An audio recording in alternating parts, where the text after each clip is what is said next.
Hello दोस्तों, नमस्कार। मेरी कहानी मेरी पत्नी ने मुझे धोखा देने पर मजबूर कर दिया, तो आइए सुनते हैं। इस बात में कोई दो राय नहीं कि एक शादी को चलाने के लिए पति पत्नी का न केवल एक दूसरे से जुड़ना बहुत जरूरी है, बल्कि अपने रिश्ते को मजबूत करने के लिए एक दूसरे पर विश्वास भी होना चाहिए। लेकिन इस इंसान की शादी में ऐसा नहीं हुआ।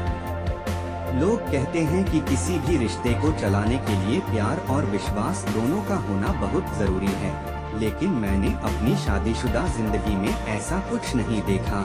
मेरी अरेंज्ड मैरिज हुई थी। हम दोनों ने बहुत सारा समय एक दूसरे को समझने में बिताया है।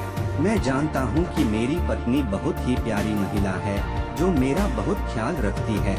वह देखने में खूबसूरत है, उसकी आंखों में चमक है जो मुझे उसकी तरफ आकर्षित करती है। लेकिन हमारी जिंदगी में परेशानियों का सिलसिला तब शुरू हुआ जब मेरी पत्नी को शक होने लगा कि मेरा चक्कर चल रहा है। दरअसल शादी से पहले मेरा किसी भी तरह का कोई रिलेशन नहीं रहा था, इसलिए इस रिश्ते को कैसे हैंडल करना है यह मैं इतने अच्छे से नहीं जानता था। एक एक मिनट का हिसाब रखना। जब मेरी पत्नी ने मुझ पर शक करना शुरू किया, तो मैंने महसूस किया कि वह जरूरत से ज्यादा मेरे ऊपर ध्यान देने लगी थी। मैं इस बात को समझ सकता हूँ कि आपका लाइफ पार्टनर क्या कर रहा है। इस बात की आपको पूरी जानकारी होनी चाहिए, लेकिन एक एक मिनट का हिसाब रखना बहुत गलत है। मेरी पत्नी की इस आदत ने मुझे परेशान कर दिया था। मैं चिड़चिड़ा होने लगा था।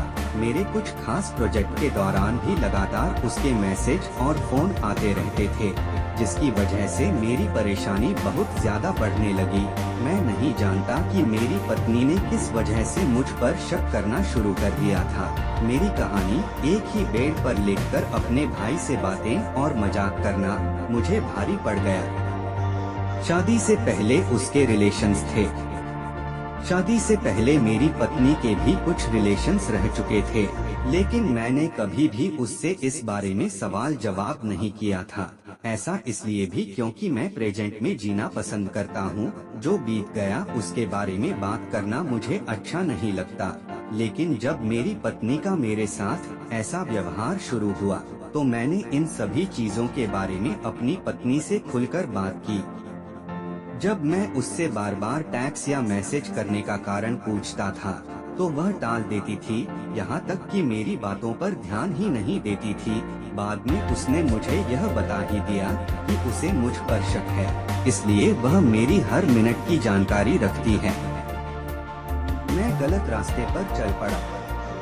मेरी पत्नी ने मुझसे खुलकर यह कह दिया कि उसे लग रहा है कि मैं उसे धोखा दे रहा हूँ। मुझे समझ नहीं आता उसके दिमाग में यह ख्याल कैसे आया। मैं दिन रात अपना काम करता हूँ ताकि मैं और मेरी पत्नी अच्छी जिंदगी जी सके। इन सभी बातों के बाद मैं घर पर बहुत ही कम रुकता था। मेरे व्यवहार में भी परिवर्तन आना शुरू हो चुका था। मैंने पीना भी शुरू कर दिया था। मैं इस बात से बहुत परेशान था कि मेरी पत्नी मुझ पर बिल्कुल भी भरोसा नहीं करती है। इन्हीं सब बातों को सोचकर एक दिन मैंने बहुत ज्यादा ड्रिंक कर ली थी। जिस बार काउंटर पर मैं ड्रिंक कर रहा था, वहाँ मेरे पास बैठकर एक महिला भी पी रही थी। उसके बाद मेरी उससे बातचीत हुई। मैं उसे कार तक छोड़ने गया। हम दोनों इतने नजदीक आ गए कि मैंने उस महिला को किस कर लिया। हम दोनों काफी करीब आने लग गए थे।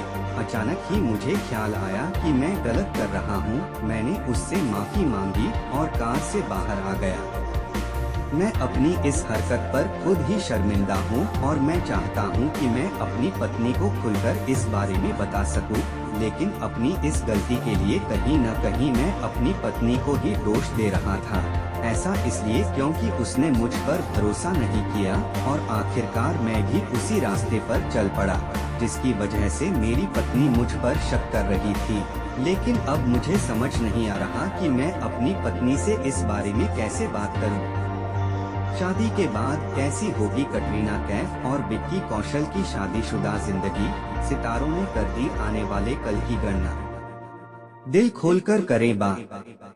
इस बात में कोई दो राय नहीं कि आप बहुत नाजुक समय से गुजर रहे हैं।